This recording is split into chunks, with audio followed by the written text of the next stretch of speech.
Henri Le Sceau, le passeur, le podcast. Bonjour et bienvenue dans ce 3e épisode de notre podcast. Un épisode qui va par moments nous éloigner d'Henri Le Sceau et qui se distingue aussi des précédents, vous l'entendrez, par sa tonalité plus familière. C'était la première fois que je rencontrais Agnès Gros. Nous avions juste eu un échange téléphonique pour préparer notre entretien, mais très naturellement, dès que nous avons lancé l'enregistrement, le tutoiement s'est installé, comme si on se connaissait depuis toujours. Alors nous avons bien sûr évoqué Henri Le Sceau, un peu, mais aussi Marc Chaduc, un peu aussi, et un peu plus, Thomas Merton, autre grande figure du dialogue interreligieux dont mon interlocutrice est spécialiste, et puis encore quelques personnages secondaires qui se sont invités dans la conversation. Le père Robert Venet, Bettina Boimer, Xavier Graven-Tirol, Yann Vagneux, Shirley Duboulet, Richard Rohr, bref, toute une communauté réunie pour l'occasion par Henri Le Sceau au 4e étage de l'Université catholique de Lyon. Dans ce nouvel épisode, on se retrouve à Lyon, à l'Université catholique UCLI, à l'Institut pastoral d'études religieuses, et je suis en compagnie d'une théologienne qui enseigne bien sûr ici à l'UCLI, mais aussi et peut-être principalement à Marseille, à l'Institut catholique Méditerranée. Bonjour Agnès Gros. Bonjour Vincent, merci beaucoup, ça me fait plaisir de te rencontrer et d'échanger sur Henri Le Sceau, après 2 jours d'animation d'une session sur le dialogue avec le bouddhisme. Eh bien écoute, moi je suis ravi qu'on ait trouvé ce lieu intermédiaire entre Marseille et Dijon pour se retrouver, évoquer Henri Le Sceau et enregistrer notre podcast. Et donc là on se retrouve ici et tu sors tout juste de cours il me semble. Oui, tout à fait, là j'ai terminé à 17h. C'était 2 très belles journées à 2 voix avec Vincent Cao qui est donc vietnamien, bouddhiste. Et c'était quelque part un peu intimidant de parler du bouddhisme devant un bouddhiste.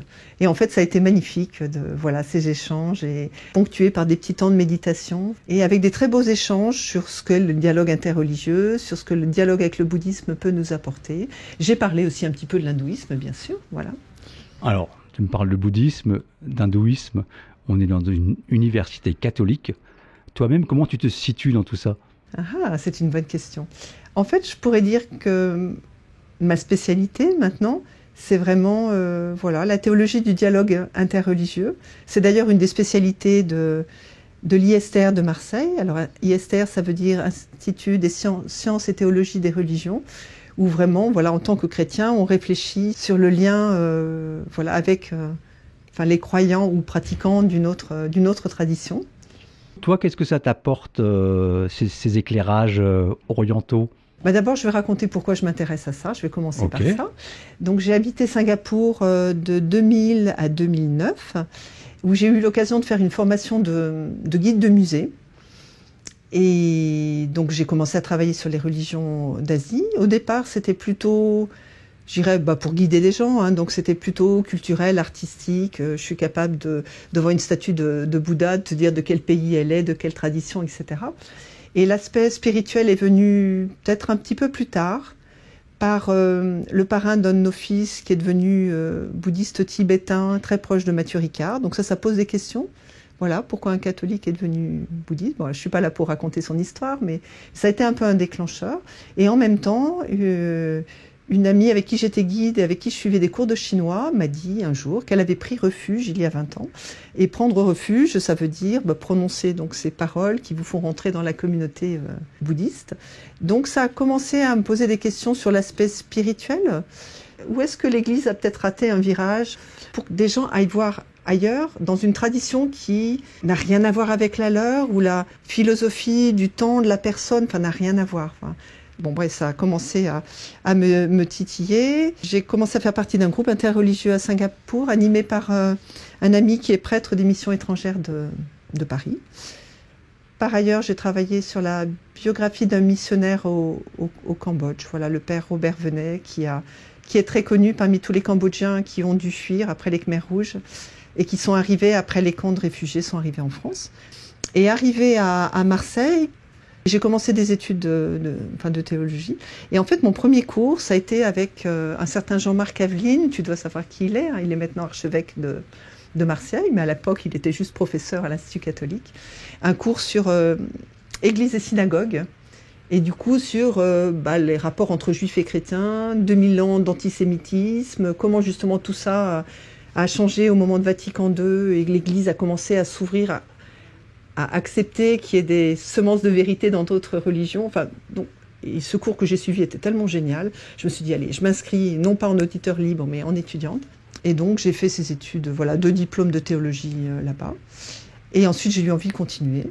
Et en 2014, j'étais ce qui a été en fait les dernières assises des voix de l'Orient à Bruxelles, qui réunissait des gens du dialogue interreligieux monastique et toutes ces personnes étant engagées dans le dialogue avec notamment le bouddhisme et l'hindouisme.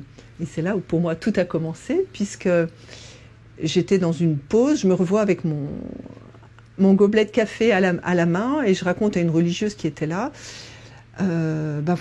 J'ai écrit sur le père Robert Venet du Cambodge, j'espère que mon livre va sortir bientôt, mais mon prochain projet, ça sera d'écrire sur un cousin de ma mère qui était un disciple d'Henri Le Sceau. À ce moment-là, cette religieuse crie à travers la salle, « Bettina, viens vite voir, il se passe quelque chose ». Bettina Bäumer, bien sûr. Et Bettina, c'est Bettina Bäumer. Et ça a été une rencontre incroyable, j'avais été très étonnée de cette femme. Alors elle est autrichienne, donc plutôt avec des cheveux quand même plutôt blonds, des grands cheveux, mais en sari, habillée comme une indienne. Et donc voilà, donc on a commencé à discuter à ce moment-là. Moi je suis très curieux, qu'est-ce que vous êtes dit à ce moment-là? C'était plein d'émotions, parce qu'elle était vraiment super étonnée. Donc du coup je lui ai raconté, je lui ai dit, alors à l'époque maman était encore de ce monde, parce qu'elle est décédée en janvier 2016. Elle m'avait parlé de son cousin, donc Marc Chaduc. Alors, la famille de maman est originaire en fait de Bourg-en-Bresse, bon milieu catho, etc. Donc, qu'un membre de la famille, qui en plus, mais je l'ai appris plus tard, était séminariste, puisse tout laisser tomber, partir en Inde. Alors, à l'époque, il mélangeait tout, parce que moi, on m'avait dit qu'il était devenu bouddhiste, alors que bouddhisme et hindouisme, mais de toute façon, les gens mélangent toujours. Mais il y avait cette idée de ce cousin qui avait ensuite disparu. Et donc, j'ai commencé à l'interroger. J'ai pris plein de notes. Mes notes, je les ai relues il y a quelques jours. Et à ce moment, j'ai commencé à me mettre en lien avec plein de gens. Et Bettina, ce qui m'a touchée, c'est la seule chose dont je me rappelle vraiment de la conversation, c'est qu'elle était partie à sa recherche. Quand il a disparu dans les Himalayas en 77, elle a fait partie de l'expédition qui est allée le chercher. Ce qu'on peut préciser, c'est qu'ils se sont connus, parce que Bettina Bäumer était proche, peut-être même qu'on peut dire disciple d'Henri Le Sceau, elle le dirait comme ça très certainement. Ouais. Elle faisait partie de ces quelques personnes qui étaient autour d'Henri Le Sceau dans ces années, début des années 70. Oui, exactement. Ouais.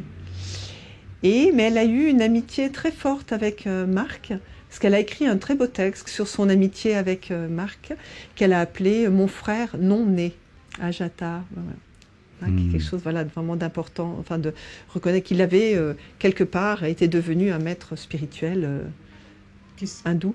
Qu'est-ce qui te touche dans Marc Chaduc? Déjà une histoire incroyable. Moi, j'ai toujours été, toujours, je ne sais pas de quand ça date, mais très touchée par ces personnes qui ont mis toute leur vie dans une quête spirituelle. Donc c'est pour ça quand j'ai commencé à lire des livres sur... je pense qu'au départ c'était sur Henri Le Sceau, avant de même lire des choses de lui. Cette expérience d'aller jusqu'au bout de cette quête spirituelle. Et Marc, c'est complètement dingue, quand on lit la correspondance entre justement Henri Le Sceau et lui, de voir que lui, en peu de temps, parce que c'est allé très très vite, autant Henri Le Sceau, lui, il est arrivé... alors, est-ce que c'est 48 ou 49 ? Henri Le Sceau, il arrive en 48 en Inde. Donc c'est ça, c'est bien ça, donc c'est 48. Alors, Marc Chaduc, lui, il arrive simplement en 71, tu vois. Et Henri Le Sceau va passer de l'autre côté en 73, quoi. Donc ça va être en fait assez hyper intense et très court. Et comment une personne qui est un peu comme un ovni. Alors, je crois que c'est Yann Vagneux qui en parle comme ça. Une sorte d'ovni spirituel, une espèce d'objet non identifié, pauvre, quoi, qui s'est enflammé. C'est assez prodigieux, quoi. Donc, je trouve ça superbe. Et par ailleurs, c'est ce en tout cas, que la famille lui a reproché, quoi, et n'a pas compris. De toute façon, quand on n'a pas, on n'est pas attiré par la mystique ou la vie intérieure, je crois qu'on ne peut pas comprendre. Donc j'ai eu l'occasion après de rencontrer son frère aîné, Robert. Ça a été difficile d'ailleurs. Il a accepté de me recevoir parce que je faisais partie de la famille. Quelque part d'ailleurs, ce que m'a dit Bettina, et ben voilà, toi tu fais partie de la famille, peut-être que tu peux faire le lien, parce que c'est difficile en fait. Hein, son histoire de journal qui n'est pas publiée, que la famille ne veut pas qu'il soit publié. Bon, je rentrerai peut-être plus en détail après. Mais donc j'avais vraiment envie de faire quelque chose de tout ça. Et ce que j'avais dit à cette religieuse, après avoir écrit sur le Cambodge, je voudrais écrire sur Marc Chadu, quoi. Donc mon idée, c'était vraiment de faire mon doctorat de théologie là-dessus.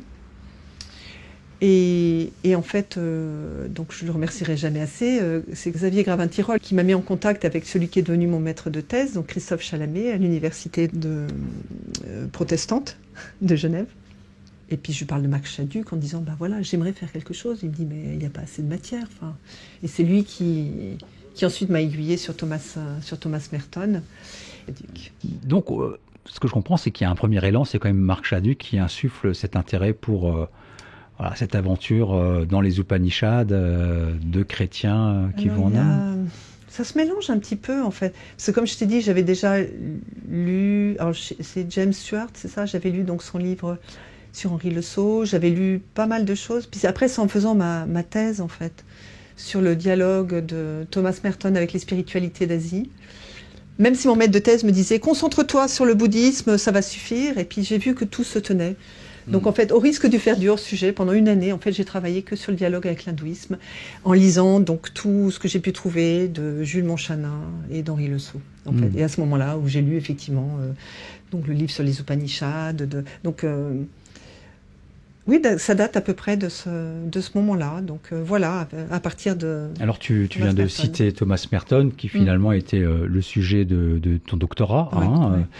Mais qu'en même temps, pendant que tu travaillais sur Thomas Merton, tu baignais dans aussi les aventures d'Henri Le Sceau et l'hindouisme. Qu'est-ce qu'on pourrait dire de la relation entre Merton et Henri Le Sceau? C'est quoi le pont, le lien Alors justement, en fait, ils se sont pas rencontrés. Ça, j'ai cherché. Il se trouve que je me suis plongée dans des trucs qui n'ont jamais été traduits en français, donc ses journaux, sa correspondance, pour essayer de trouver, de tirer des fils et essayer de comprendre. Donc Merton, alors est-ce qu'il a correspondu avec Monchanin? Alors avant d'aller sur le lien entre eux, juste deux mots pour situer Merton, qui il est. Oui, tu as raison, bien sûr, oui, tout à fait. Oui. Donc Thomas Merton, né en France en 1915, de père néo-zélandais de mère américaine, tous les deux artistes peintres. Il est pas mal trimballé, donc une partie de sa famille est aux États-Unis. Donc il grandit avec cette double culture, je dirais l'anglais et le français. Il fait des études de littérature à Cambridge, au Royaume-Uni. Là, il il fait les 400 coups, je rentre pas dans les détails.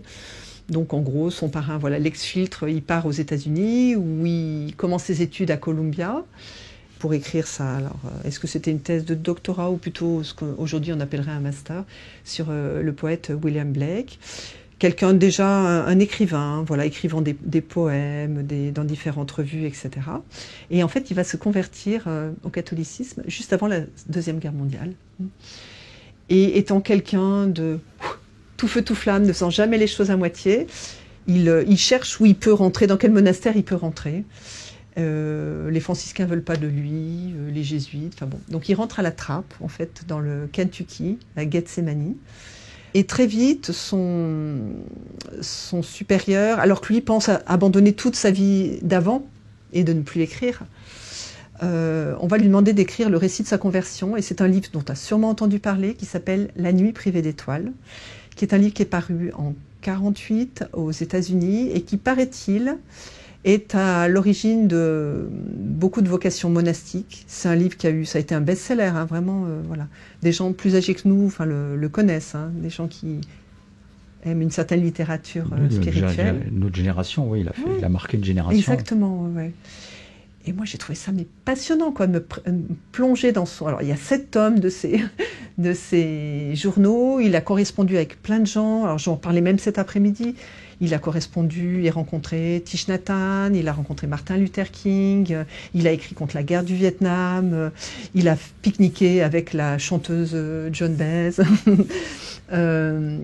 Il a fait des tonnes de trucs. Et en fait, il a eu l'occasion de participer... Alors, de rencontrer d'abord celui qui a introduit le bouddhisme zen aux États-Unis, donc Suzuki. C'est ce qu'on retrouve dans son livre Zen, Tao et Nirvana. Et en 68, il va en fait participer à ce qui a été la première rencontre du dialogue interreligieux monastique en fait, à Bangkok en décembre 68. Et avant, il va s'organiser bien sûr tout un périple. Il va rencontrer le Dalai Lama actuel, le 14e Dalai Lama qui avait à l'époque 33 ans. Il tombe amoureux du bouddhisme tibétain. Il songe même à rentrer dans une initiation. Il se trouve un maître, etc. Il va au Sri Lanka, il va un peu en Inde, où ils se croiseront avec le sceau. En fait, ils vont pas se rencontrer. Il va pas beaucoup chercher quelque part. Pardon. Et en fait, il donne une conférence, c'était le 10 décembre 68 à Bangkok. Et en fait, il rentre ensuite dans sa chambre pour prendre une douche, se reposer avant la conférence de l'après-midi, et il meurt électrocuté en se raccrochant à un ventilateur qui était sans doute mal isolé. On n'a jamais su exactement, il n'y a pas eu d'autopsie. Certains ont même pu dire, il y a un roman qui est sorti là-dessus, que la CIA, il dérangeait, donc voilà, peut-être que sa mort n'est pas complètement naturelle, mais bref, c'est pas le sujet. Mais pour te dire, voilà, le personnage, quoi. Voilà, donc maintenant on a un peu resitué le personnage, et puis on revient à la question initiale, le lien entre Merton et le Sceau. Toujours, je te pose la question, puisque toi tu t'es intéressé à Merton, et pendant ce temps tu baignais plus dans le Sceau, peut-être, je sais pas, enfin, alors, plus ou pas. Plus Montchanin. Pas plus, mais Montchanin, ok. Alors en fait, oui, parce que je vais quand même préciser une chose, c'est que je pense que Merton était, parce que c'était avant justement qu'il parte en Asie, que quelque part sa connaissance de ces spiritualités-là, c'était très livresque. Il lisait énormément, il correspondait avec des gens, mais il n'avait pas d'expérience, tu vois, sur le terrain. Donc il était très touché, d'autant plus qu'il lisait le français, donc par Montchanin, qui a quand même été une figure intellectuelle, hyper importante, quoi, dans l'Église, entre les deux guerres. On en parle un peu plus longuement dans un autre podcast avec Françoise Jacquin, qui est la spécialiste de Montchanin. Et en fait, il s'est senti plus proche de Jules Montchanin, parce que je pense qu'Henri Le Sceau, alors tout le monde n'est pas forcément d'accord avec ça, mais il est allé beaucoup plus loin, quoi, au risque de se perdre. Il a vraiment été complètement crucifié ou écartelé entre ces deux traditions. Donc ça, Merton je reviens encore à ma question. L'avantage sur le trait d'union que toi tu trouves entre Merton et Le Sceau, toi personnellement, dans ton exploration, dans ton enquête, puisque tu t'intéresses à l'un et à l'autre un peu de manière simultanée. Oui, mais maintenant, je dirais pas que j'ai fait le tour de la question de Merton. Je vais continuer de travailler dessus, j'ai encore plein de choses à lire. Mais Le Sceau, tu vois, je m'y suis replongée il n'y a pas très longtemps, quand justement, à l'occasion de la préparation de ton colloque, et les gens que j'ai rencontrés. Et je me suis replongée là-dedans, et notamment, je crois que c'est grâce à toi qui m'a conseillé de lire le livre de Shirley du Boulay. Oui. Et là, je me suis replongée dans un truc en me disant, mais c'est ça que j'ai envie de creuser, quoi. Et te dire pourquoi, c'est clair qu'il y a le lien avec Marc Chaduc. Pour moi, il y a un mystère que j'ai envie de continuer de creuser. Même si son journal, même s'il y a des trucs qui n'existent plus, qui ont été détruits, ou même si pour l'instant, son frère aîné ne veut pas en entendre parler et qu'il faut respecter aussi sa volonté, ça a réactivé plein de choses où j'ai envie de continuer de creuser. C'est un petit peu comme un roman policier. Enfin, je l'ai vécu avec mon travail sur le père Robert Venet, d'interviewer des gens, de peu à peu tirer des fils. Et en fait, j'adore faire ça. Donc, je ne peux pas te dire maintenant quelle est la conclusion. C'est juste que je sens très profondément que j'ai une mission, là, tu vois. C'est peut-être très grandiloquent de dire ça comme ça, mais de me replonger dans tout ça et de lire... voilà, de retrouver des choses de Marc Chaduc, de lire d'autres choses d'Henri Le Sceau. Voilà, donc je sais que j'ai encore plein de choses à découvrir et c'est juste fascinant, même si, et ça plusieurs personnes me l'ont dit, aussi bien Henri Le Sceau que Marc Chaduc, ils ne peuvent pas être des modèles, ils sont juste uniques, quoi. C'est pas un parcours de vie que l'on peut suivre. Souvent je le dis, quand je dis que je travaille dans le dialogue interreligieux, je dis mais c'est peut-être un chemin qui est pas pour tout le monde. Alors je veux pas le dire en parlant de façon élitiste, hein, c'est pas du tout ça, mais c'est que c'est quand même quelque chose qui est compliqué et que la plupart des chrétiens n'ont pas besoin de ça. Ils n'ont pas besoin de passer par tout ça. Mais moi, je sais pas, je sens vraiment un appel à continuer de creuser. Alors évidemment, on dit souvent que ça peut pas être des modèles, en tout cas pas des modèles à imiter, parce que effectivement, qui est en capacité d'une telle radicalité, hein, voilà, c'est pas pour tout le monde, effectivement, à cet endroit. Mais la question qu'on se pose justement aussi avec le colloque qui se prépare et ces podcasts, etc., c'est en quel sens il nous apprend quelque chose, en quel sens il nous éclaire, en quel sens il est utile aujourd'hui, 50 ans après sa mort. Alors je dirais l'importance de la vie spirituelle, que dans le fond, c'est ça qui est le plus important dans la vie, qu'on est tous en marche d'une façon ou d'une autre, hein. Un bouddhiste en parlera d'une façon complètement différente, mais qu'on est tous là, on est là sur Terre pour réaliser ce qu'on est vraiment au fond, et de cheminer vers, alors certains diront Dieu, l'absolu, on a toute notre vie pour se préparer à ça. Tu vois, ce que j'aime beaucoup dans l'hindouisme, c'est quand on parle des 4 stades de la vie. Et pour moi, c'est très parlant.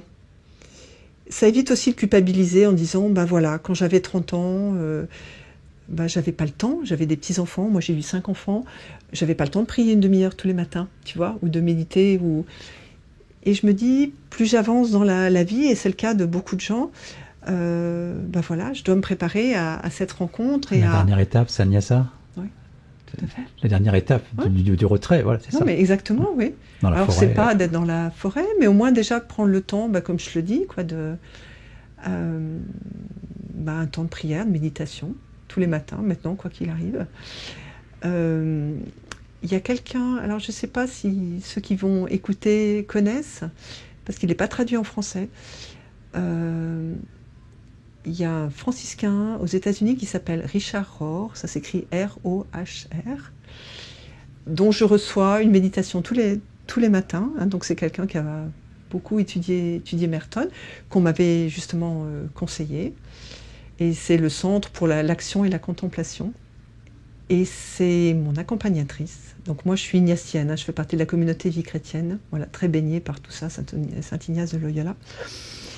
Et cette religieuse qui m'a accompagnée longtemps m'avait conseillé un petit livre qui s'appelle Falling Upward, c'est-à-dire tomber en montant. Et le sous-titre du livre, c'est une spiritualité pour la deuxième partie de la vie. Et la deuxième partie de la vie, ça n'arrive pas forcément au même âge pour tout le monde, quoi. Mais c'est le moment où on passe du faire à l'être. Où là, la question, je dirais, spirituelle prend plus de place. Donc ça rejoint les 4 stades de la vie. Voilà, il y a un moment où ça devient plus important. Et à la fois, c'est pas une critique de ce qu'on a pu vivre avant. Il y a un moment où, de toute façon, on est plus dans la vie professionnelle, la vie familiale. Et on avance... voilà, ça devient plus une préoccupation. Donc pour moi, je dirais, oui, Henri Le Sceau, tout ce qu'il écrit, comment te dire, comment ça m'ouvre, comme aussi tout le travail que j'ai pu faire sur le bouddhisme aussi, c'est que, et sur Merton, le fait d'être confronté, de rencontrer une autre spiritualité, qui parle de la rencontre avec l'absolu, avec des mots différents. Ça te déplace. Tu vois, je vais prendre un exemple que je disais en cours aujourd'hui. Dans le bouddhisme, il y a l'interdépendance, ou l'inter-être, disait Thich Nhat Hanh. En christianisme, on va parler de communion. Pour moi, la découverte de quand je travaillais sur le bouddhisme, de l'interdépendance a tout d'un coup, pof, ouvert un horizon. Quand je regarde après coup, je me dis, oui, ok, il y avait des trucs, il y avait déjà dans le christianisme, donc so what? Mais quand tu as grandi dans une famille catho, tu allais à la messe tous les dimanches, tu as fait le caté, tu as fait tous les trucs, etc. Il y a des tas de choses qui, en fait, deviennent banales. Ça manque de relief, du coup. Il y a quelque chose qui devient un peu... Exactement. Et quand tout d'un coup, tu es confronté à quelque chose de complètement différent, qui te déplace, qui t'interroge, qui utilise des mots différents, et là, tout d'un coup, il y a des choses qui... Waouh c'est ça, prennent du relief. C'est exactement ça.